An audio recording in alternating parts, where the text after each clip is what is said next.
I think we'll get started. So this is a continuation of our webinar last week that we had too much content for and we couldn't couldn't fit it all into an hour. Um, I'll start off by saying thank you for the people that have submitted some feedback on the last one. We're going to survey you again at the end of this one so we know your interests and what sort of topics you want to dive into. I expect this series to continue. We have a lot of really exciting speakers and topics to bring on. Maybe it's next week, maybe it's in a couple weeks. We'll figure out the schedule still. But something that came out of the survey is this is a conceptual talk right now. We're going to talk about big picture ideas, and there's a desire to go deeper into the specifics, into the details, and that was some of it about the CrewLAB product, and that was also about tell me how to fundraise, how to run a campaign, how to do the tangible nitty-gritty things. So you can expect the next of these series to get a little bit more specific. This is the big overarching framework and mindset and systems. And then we're going to get more specific, bringing experts in from the rowing community to talk about some of those cool things. So I'm going to share my screen and we're going to get started. We have that chat running, so definitely feel free to keep sending messages in there, as well as ask questions in the chat. I'm going to try to go a little faster this time, so we definitely clear all the slides and have some room for discussion at the end. So this was the agenda that I showed last time. Did an introduction of myself. Summarize that is that I've done a lot of rowing and a lot of seats, coxswain, rower, coach, business owner, etc. Rowing has been a big part of my life and excited to share what I've learned in the business community and the rowing community back with you. Three major parts of the talk, which are what are the mindsets you need to grow a club, to have a large and impactful club. Uh, Today, we're going to continue on with some of the practical systems to use, as well as get into some ideas about how to think about some of the metrics and the growth and sort of the MBA type thinking about how to shape a product, positioning, all those sorts of things. As I already mentioned, there's a lot more talks coming, so be prepared. Watch out for your emails. A lot more to come, steered by you. So let us know what you want to get into. So the summary of the mindset part, just if you weren't here last time, was you should have a massive vision because it's exciting and because people rally around that and to achieve a massive vision, you need to run your club like a business and not like a volunteer haphazard nonprofit sort of situation, but structure and accountability and vision and plans. And so we started talking about some of those systems. And we mentioned that your club needs operating systems so you can get out of the having to fight every fire and jump on every emergency. And we talked about two systems. There's the club operating system to do the sport of rowing. How do you coach? How do you have a roster and communicate and keep people safe and get people to register? And then there's the organizational operating system, the business operating system, which is how the club makes decisions, how the club is organized to be far-reaching and thinking into the future, and also, really buttoned up and top tier. So to get to the point about the club OS, we've CrewLAB is our suggestion for that, and it's the system. We can get into more of this in the Q&A. Last time there was a ton of Q&A about CrewLAB specifically, so we can talk more about this later. Most clubs are run off of several different apps, WhatsApps, emails, sports engines, you name it. CrewLAB puts everything together from the money to communications, data, logistics, safety, and content point of view. The promise is that instead of drowning in tools, drowning in chat messages, dues getting lost, feeling like a secretary, the promise is that there's a very simple technology stack that you can use to run your team. So that's a website, that's CrewLAB for everything else, and QuickBooks for doing the accounting. Email and a little bit of docs here and there, but we want to limit how much we're doing in docs. Then we talked about the entrepreneur operating system. So this is the organizational side of the business of the club. And we talked about six major components there. We got into vision. we started getting into people. So that's where we're going to pick up today. Um, again, steer the conversation how you want, give some questions. So on the people component, we talked about how do you know you have the right people in the right position in the club. And this is this framework called right people, right seats. So there are people that are right for the club, that buy into the vision, that get what you're about and really want to see it grow, whether it's a paid employee or a volunteer. Those are the right people. And then the right seat is, are they a coach? Are they an admin? Are they a volunteer? What is the function that this person is going to be uniquely suited to do? And there's various tactics for determining that. With these large and complicated and volunteer-driven clubs, it can get very confusing who does what. And there can be accountability holes. There can be things that are dropped because you don't know who is responsible for this, that, and the other. And that's where this accountability chart comes in. And everybody's in the world seen an org chart, right? It's the list of what everyone does, and who they report to. What's distinct about an accountability chart is not only who they report to, but it's what are they responsible for on the same image, right? So you have your various different legs, departments, committees, however you want to organize, whether it's a big club or small. You start with seats. We have a membership coordinator, we have a treasurer, we have an executive director, we have a president, etc. You fill in those what their responsibilities are. The treasurer has to do monthly filings, has to do a reconciliation of the accounts every month. The president needs to hold monthly meetings and do whatever. The memberships coordinator needs to process all registrations and do recruiting.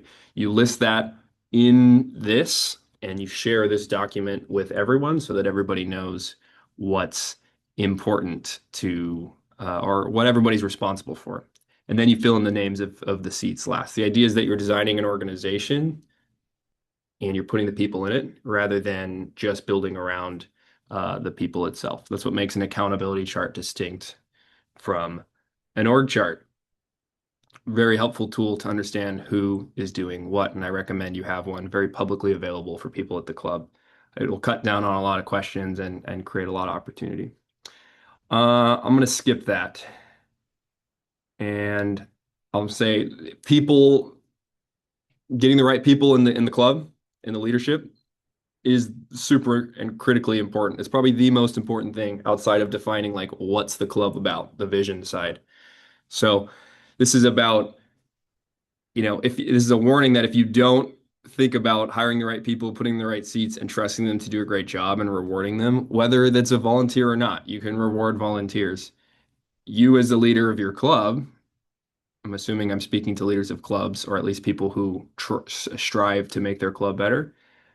You'll be stuck doing everything. You will burn out and quit, and the mission will end. Can't do it alone. If you want to go far, go alone. So if you want to go fast, go alone. If you want to go far, go with a group. Super important to bring people.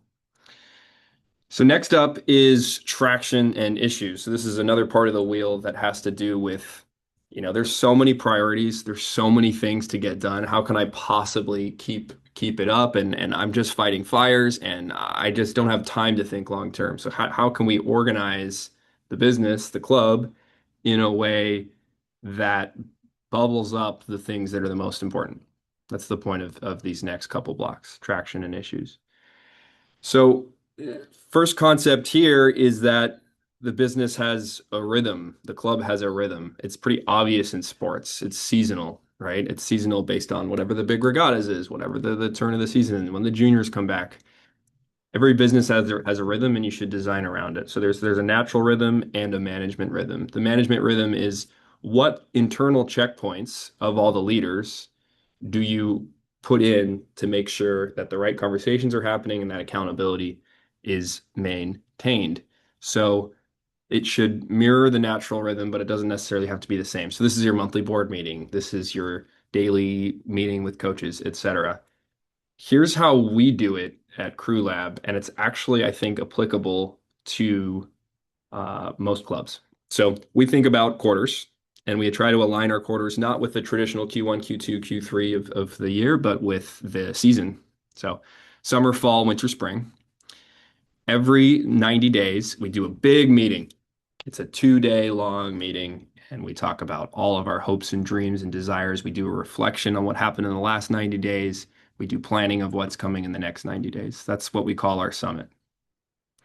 And super important meeting, keeps everybody aligned. There's something about human nature that just every 3 months, every 90 days, you got to realign people and get them back on track. So we do that. And then we do a weekly all hands meeting. So all the staff meets once a week to talk about whatever issues bubble up and that are important. And then we do daily meetings, daily stand-ups. They're called stand-ups because you're standing up and they're quick and they're not meant to take very long. So daily stand-ups, weekly all hands, quarterly deep dive summits. This is our rhythm that we use at CrewLAB, and I would recommend doing something similar at your club. There's another concept about prioritization and getting stuff done is that not everything matters equally. Not everything matters equally. There's some things you can handle later. There's some things you have to happen that have to happen right now. And when you don't have really good systems for writing things down and for prioritizing and a good rhythm, then everything matters. Everything matters. You got to fix everything at once. And I'm constantly chasing things, right? But that's not actually true. So with some structure, you can put things on one of three lists. You can put on the most immediate issues. We need to get this done in the next week or so. We need to talk about it. There's something that needs to happen now. We got things called rocks, which are like big quarterly priorities. This is something that I should accomplish over the next 12 weeks, 3 months, 90 days. And then there's this is aspirational stuff. Let's get this done over time. And there's different cadences for different issues. And I recommend you keeping separate lists for that. And you can put them all in one thing. In the entrepreneur operating system calls it the traction organizer, where it's just a list of what you're trying to get done. So you have a 1 year plan, you have quarterly objectives, and you have regular weekly issues. So that's one recommendation there. Some more thoughts on productivity is that I think I'm going to skip that actually. I'm just going to keep going. So here's another warning. Warning. The peace of mind of having a place for everything can be unnerving. You might have forgotten how to relax and how to think towards the future and how to dream. And you might make yourself busy with things like, I don't know, tightening a bolt on a boat or whatever.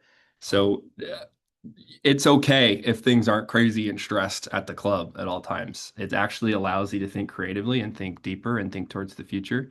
So just warning, when you get everything structured, it might feel strange. Might not feel like what you're used to. All right, next up is data. This is a topic that a lot of people like to hear about. And it's important that every business, every club maintains a couple metrics, a few key metrics that really drive what you're trying to do. And this is vision dependent. This depends on what you are trying to do as a club. There's a mix of leading and lagging indicators. So leading indicators are things that they're not the ultimate result, but they give you a picture of if that ultimate result is going to happen. So training hours, are people showing up to practice? How many maintenance equipment days do we have? That sort of thing. And then lagging indicators are the result you want. So the membership, the revenue, the results on the water, that sort of thing. And it's very easy to say, I have my metrics. I'm trying to win nationals. I want to win nationals in the 8. That's my metric. I'm super focused. But then you lose the process. And it's also easy to make the opposite mistake where you're so fixated on the process that you lose where you're trying to go. So a good scorecard, a good list of metrics contains both leading and lagging indicators. Do any of the clubs out there, do you guys record metrics? Is this something that you all are doing on a regular basis outside of just the basic accounting metrics? Leave that in the chat. Suggestion is to keep a weekly scorecard. So we talked about the meetings, right? You got your daily stand-up, you got your weekly meetings, you got your quarterly objectives. You should look at as a leader should lead the leaders of the team of the club should look at the key metrics every single week, and people should be accountable for each one of them. So here's an example of what a scorecard could look like. You have your 10 or so metrics on the bottom. You have on the left. You have who owns each metric. So Marcus is in charge of the athletes, Priya is in charge of the retention, etc. You have a goal for what you want that number to be, and then every single week the owner reports on it. And if you want to do some color coding, you can say, if it's above goal or if it's below goal. Uh, and you can track all kinds of metrics. Jose is asking if you can be able to auto-generate this via CrewLAB. Some of it, not all of it, some of it. And we're working in this direction, Jose. Definitely metrics are a key part of what CrewLAB provides. So here's another warning. As you're diving into the metrics and in the numbers, there's an old adage in business is what gets measured gets managed. So if you measure something that doesn't matter, people are going to optimize for it and waste time on it, right?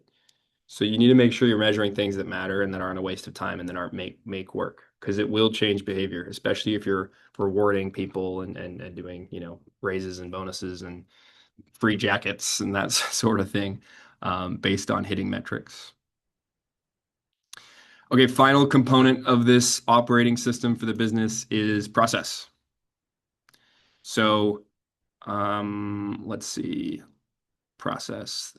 We could talk about the board as a governance aside, but I think I'll skip this for now as well to keep moving. The idea is that in an organization where you have full-time employees, the board is for uh, fiduciary responsibility and checking things and hiring and firing the executive director or the CEO. They're not meant to be making every decision. So oftentimes in these smaller clubs, when you're transitioning from volunteer to more, run by employees, there's governance issues where the board is maybe too active, and not trusting the executive to do the job. So that's just an aside. Here's an Elon Musk quote.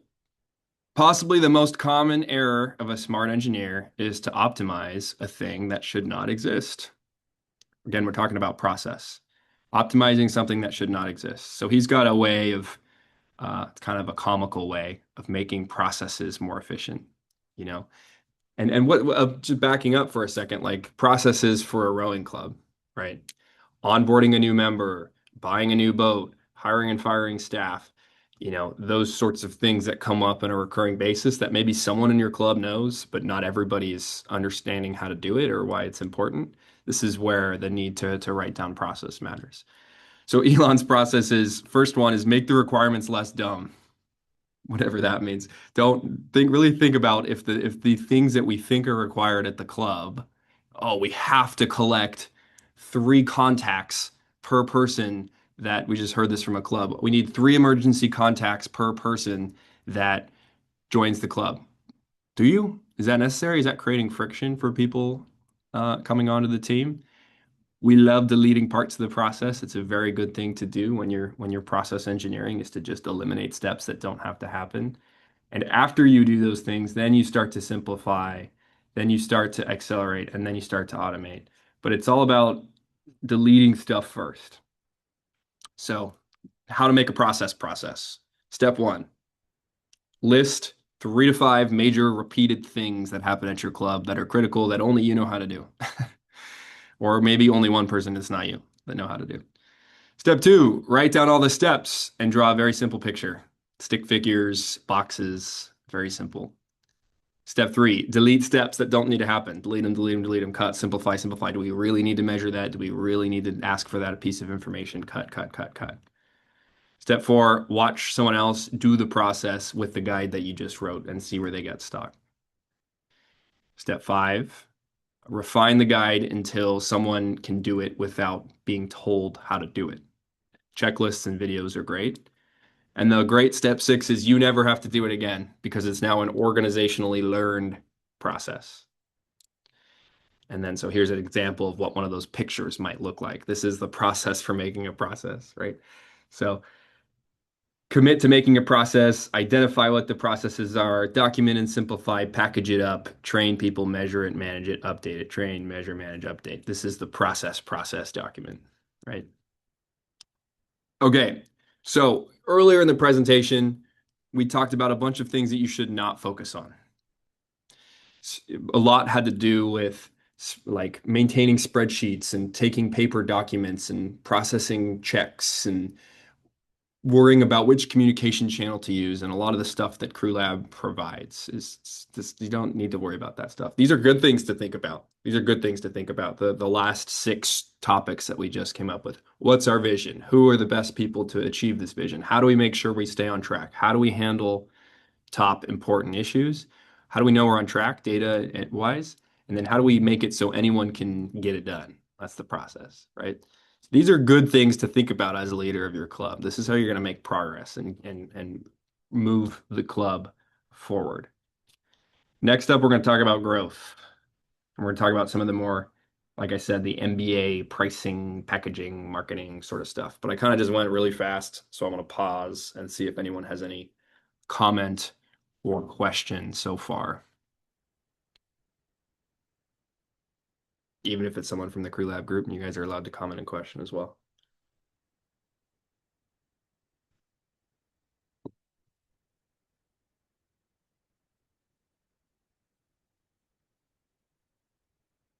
We'll keep going.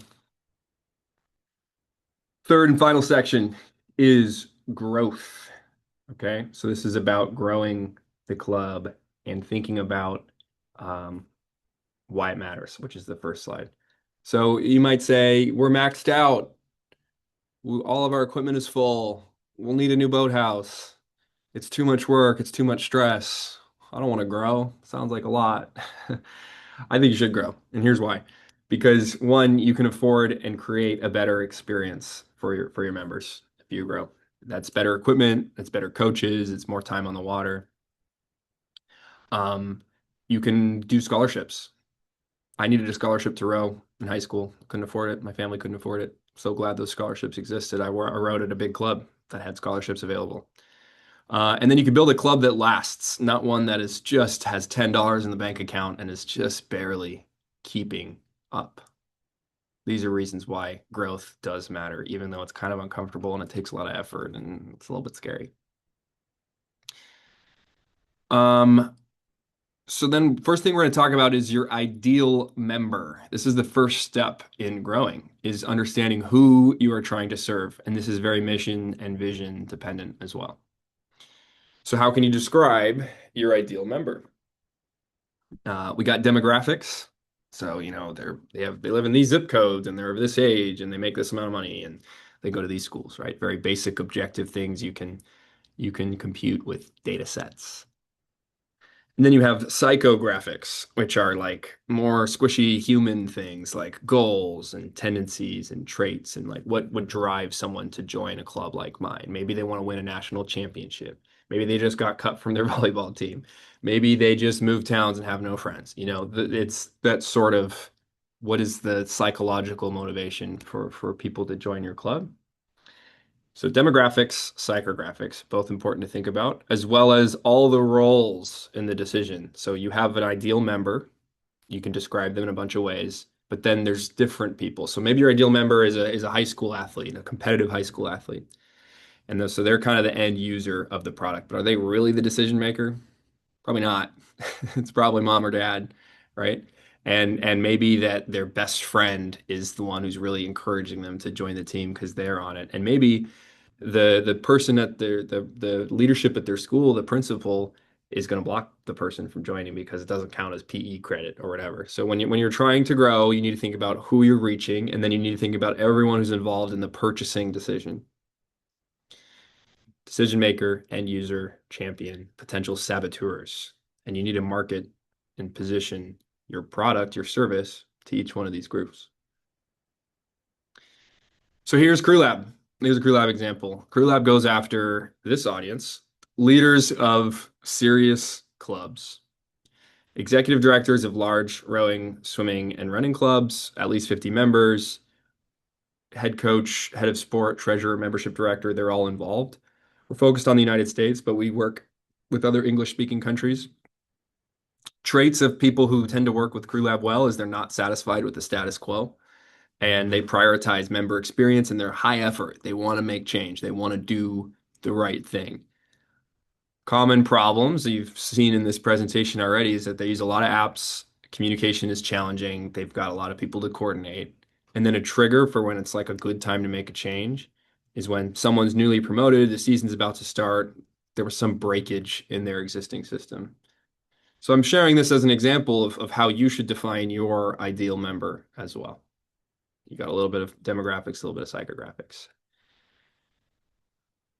I'm going to keep going. Four P's. Any marketers on the call will recognize the four P's, and I kind of changed them a little bit. But we've got positioning, product, price, and promotion. So positioning is how does your club look compared to the other alternatives that your ideal member has? Your product is how do you talk about your membership and how do you price it? Or the price is the next one. Price is how much they pay, but also in what way, and then promotion is how you get the word out. So we're going to talk about each one of these topics as it relates to growing your club. So positioning is a fun one, and it's really foundational, and it goes back to the original part of this presentation in who are you? What kind of club are you? Are you a masters only club that wants to have 100 elite members? Are you a mega club that wants to grow to 2,000, 5,000 members? What are you? Who are you? What do you want to be good at? Right? And what matters about positioning is not what you think. Not what you think. It's about what your potential members think. It's how they describe your club. You know, oh, I'm just going to use some LA examples because I'm here. Oh, California Yacht Club. That's the small sculling program that gets a lot of attention. All the athletes get a lot of attention. Oh, Row LA. That's the outreach program for just girls that are in the inner city. Oh, Marina Aquatic Center. That's the big club in the area. If you want to row eights, you got to row there, right? Oh, LA Lions. That's the new kid on the block that has some cool coaches and an exciting vision. And ooh, who knows what's going to come up from that, right? That's what positioning is. And you have some influence over what people think you do, but you don't have all the influence, and you need to try to describe yourself in a way that you want to be described as. And a way to find out where you should be positioned and kind of what your vision should be is this right here in the bottom is like, what do you really care about? What's going to make you money? And what can you be really good at? Maybe you're really excited about sculling, but you don't know how to scull. I don't know. That's a weak example, but the combination of those things creates a really unique uh, mission, vision, position, and then it's about communicating that out with messaging. Next is the product. So you probably aren't used to thinking about membership at your club as a product. And maybe that's gross and salesy, and you don't want to think about it that way, but it is. A product, is a bundle of features and benefits that meets the need of a customer. That's what you're doing. You're meeting people's needs to stay fit and to find friends and to get into college and do a sport, whatever. And you don't have one product, you have many products. You have a drop-in, you have a, seasonal membership, you have a master's product, you have a junior product, and you want to think about them in that way. You want to think about the products as a portfolio. So how do they relate to each other? And is there a pathway for all of the members that we want to serve? For the ones that want to just be recreational, for the ones that want to go for high performance and elite? Is there a way for them to move through the system and to keep them in the system where they don't have to go to another club to scratch that itch and to get their need? Some of you may have seen this. This is called the American Development Model. This is a big thing that the US OPC has pushed around not burning out kids and creating options for clubs for people of different attitudes and people of different experience levels. And they emphasize a different sort of programming from, young kids 0 to 12, 10 to 16, 13 to 19, and then lifelong options as well. And this is a really good way to think about actually as a business growing your club is the different pathways for different types of people. So take a look at the American development model. Next up, we got price. So price is, yes, how much it costs, duh, but then it's also how they pay. Do you pay $10 for your first month and then $100 per month thereafter? Do you pay upfront $1,000? Do you pay for a year at a time? Do you do a subscription month to month? There's lots of ways to shape the price to either remove an obstacle for someone to join the club or to, keep them around for a long time. And there's a ton of tactics about pricing that I actually do recommend you take a look at. There's a guy named Alex Hormozy who writes a lot about it and posts a lot about it on YouTube, a lot about making good offers and a lot about making good business models. He was famous in the gym community. He first built a big gym himself, and then he taught other people to make big gyms, and that's how he got his start. And there's a lot of similarities with rowing clubs and gyms and that sort of thing. So definitely strong recommendation if you were into this pricing, positioning sort of stuff. Take a look at Alex Hormozzi's work. Next up, we got promotion. So it's the where do people see you? How do they see you? What sort of messaging are you getting across to them? So you figured out your positioning, who you want to be compared to the competitors. You figured out what your products that you're selling. You figured out how much you're going to charge and in what way. So now it's like, how do you get the message out? And you want to be clear on your messaging because you have to be very repetitive. You got to say the same thing over and over and over and over and over and over and over and over again for people to get it and for it to stick. And then you need to be in the right place. Where's my ideal member hanging out? Well, it's a high school kid that wants to join a new sport. I don't know. Maybe it's the high school. Maybe I need a banner at the high school. Maybe it's the park next to the high school where I can have ergs set up and I could do a learn to row day at the park near the high school. What an idea. So the message is what you want people to get across, the places where you show up, and people love a case study. They love a case study. That's proof. So look at this kid. We took this kid from being overweight to winning a national championship in 4 years. And look at this kid. We took this kid from barely passing his grades to getting into a UC school with the scholarship in 2 years. Look at this adult. They went from barely being able to run a mile to competing at Head of the Charles. Look at the progress and the results and the benefit and the smiling kids and the happy families that we at this club were able to create. Super powerful to tell those sorts of stories. We try to do that a lot with our clubs at CrewLAB, a lot of the clubs that are winning with us. Okay, questions about the P's before I move into some more metrics. Those are the P's: position, product, price, promotion. Metrics is next.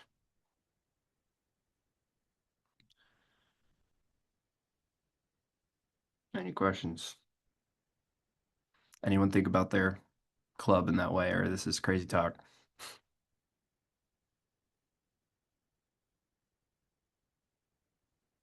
Let's talk metrics. So, various ways to, Rebecca Chan is on an otter plane. Okay.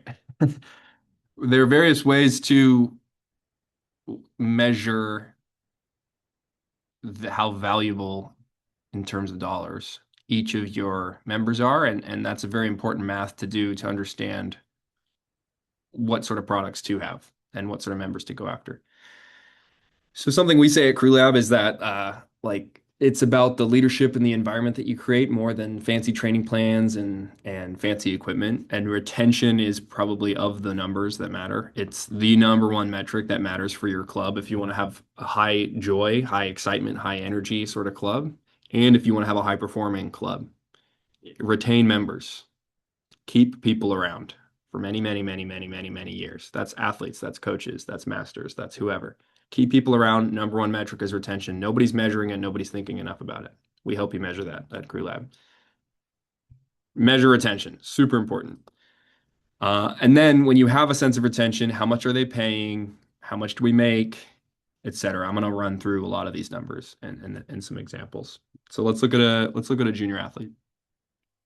So I bet you, well, here's maybe a question for the audience is, does it make more sense if I want to grow my club? Does it make more sense to recruit more junior athletes or more masters athletes?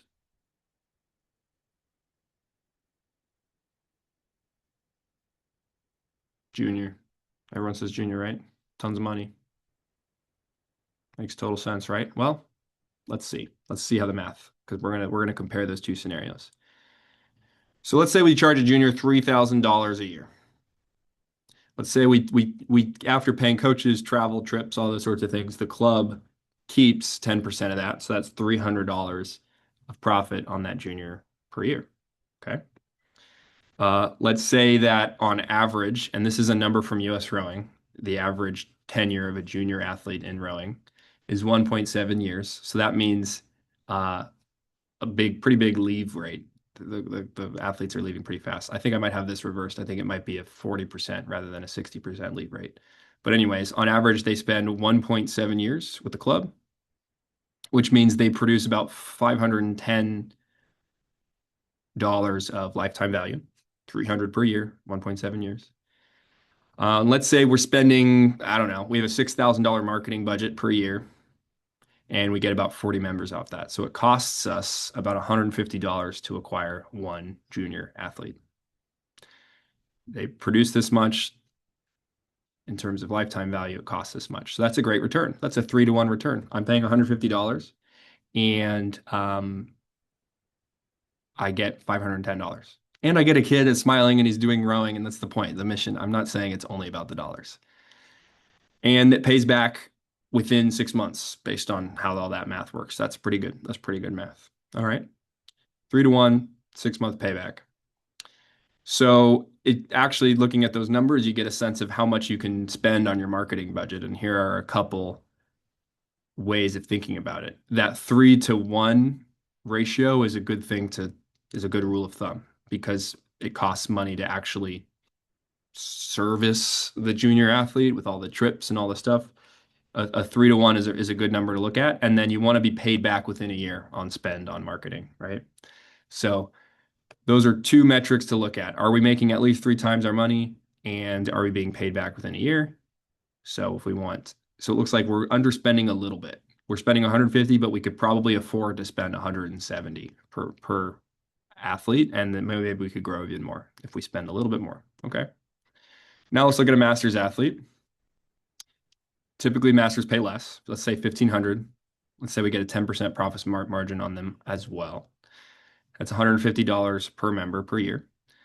And let's say they stay on average for 8 years rather than 1.7 years. They stay longer, which I think is reasonable. And then that's a $1,200 lifetime value. Wow, that's more than the junior athlete.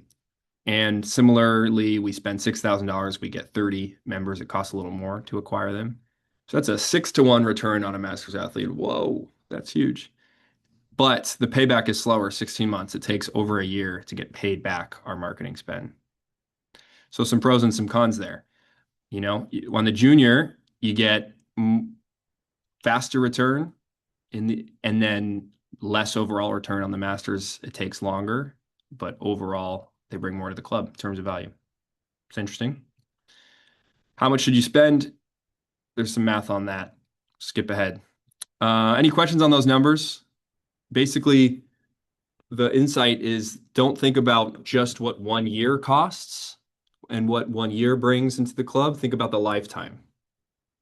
And the key number for that is retention. And retention is not going to be the same depending on the audience. So price and retention and lifetime are all of the levers to think about. Another metric we have on there, and this is kind of a leading indicator. Remember leading, lagging indicators. Leading indicator is of retention is satisfaction.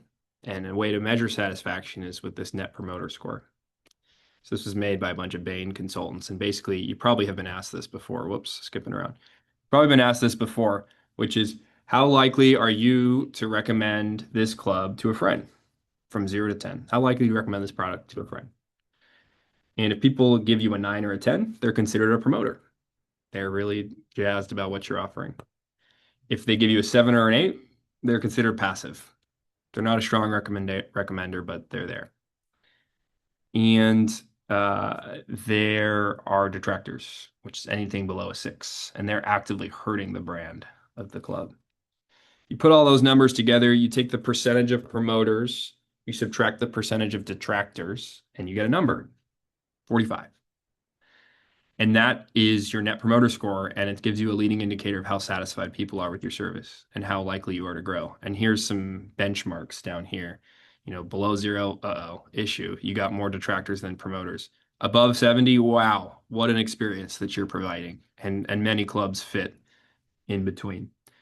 So I'm getting some questions about how CrewLAB helps with this. As an example for this, the recommendation is that you should survey your whole club every quarter with a net promoter score.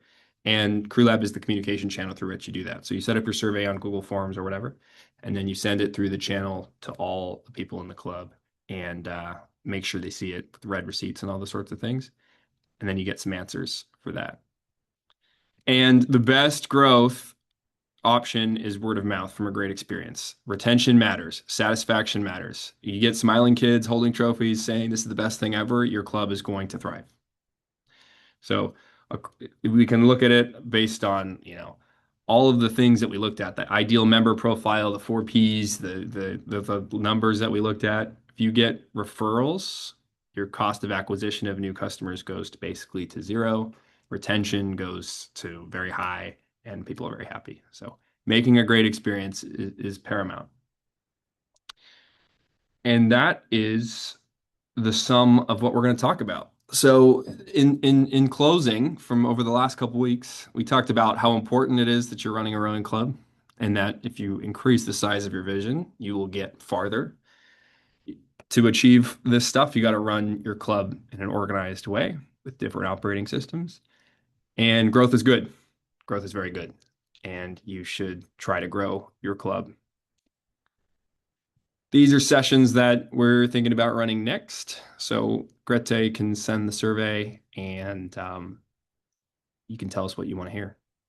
And with that, we'll get into Q&A.